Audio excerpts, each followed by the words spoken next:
సినీ నటుడు నందమూరి బాలకృష్ణ అయోధ్యకి ప్రత్యేక విమానంలో బయలుదేరారు. ఇందుకు సంబంధించిన ఫోటోలు, వీడియోలు ఇప్పుడు సోషల్ మీడియా వేదికగా వైరల్ అవుతున్నాయి. మరికొద్ది గంటల్లో 500 సంవత్సరాల నాటి భారతీయుల కళ సాకారం కాబోతోంది. కోట్లాది మంది హిందువుల ఆరాధ్య దైవం శ్రీరామచంద్రుడు జన్మించిన పుణ్యస్థలం అయోధ్యలో సరయూ నది తీరమొడ్డున నిర్మితమైన రామమందిరం ప్రారంభం కాబోతోంది. రామ్లల్లా విగ్రహానికి ప్రాణప్రతిష్ఠ మహోత్సవం మొదలు కాబోతోంది. ఈ కార్యక్రమం కోసం అయోధ్యపురి సర్వాంగ సుందరంగా ముస్తాబైంది. ఇక్కడి ఆలయాలు, ప్రధాన మార్గాలను విద్యుత్ దీపాలతో అలంకరించారు. రామనామ జపంతో ఈ నగరం మారుమోగిపోతోంది. సరయూ నది తీరం మొత్తం రామభక్తులతో నిండిపోయింది. అయోధ్య రామాలయం ప్రారంభోత్సవ కార్యక్రమాన్ని ప్రత్యక్షంగా తిలకించడానికి 7,000 మందికి పైగా ప్రముఖులు హాజరు కానున్నారు.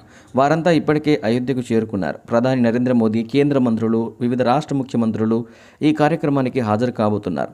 వీరితో పాటు సినిమా, సామాజిక, క్రీడా రంగానికి చెందిన సెలబ్రిటీలు అయోధ్యకు చేరుకున్నారు. ఈ మహోత్సవంలో పాల్గొనడానికి సినీ నటుడు, హిందూపురం ఎమ్మెల్యే నందమూరి బాలకృష్ణ ఈరోజు ఉదయమే హైదరాబాద్ నుంచి ప్రత్యేక విమానంలో అయోధ్యకి బయలుదేరారు. నందమూరి బాలకృష్ణకు అయోధ్య రామమందిర ప్రారంభోత్సవ కార్యక్రమానికి ఆహ్వానం అందిన విషయం తెలిసిందే. శ్రీ రామజన్మభూమి తీర్థక్షేత్ర ట్రస్ట్ ప్రతినిధులు నందమూరి బాలకృష్ణకి స్వయంగా ఆహ్వాన పత్రికలు అందజేశారు. ఈ నేపథ్యంలో బాలకృష్ణ ఉదయమే ప్రత్యేక విమానంలో అయోధ్యకు బయలుదేరారు. ఈ తెల్లవారుజామున శంషాబాద్ విమానాశ్రయానికి చేరుకున్నారు. ఈ సందర్భంగా ఎయిర్పోర్ట్లో బాలయ్య కనిపించిన దృశ్యాలు ఇప్పుడు సోషల్ మీడియా వేదికగా వైరల్గా మారుతున్నాయి.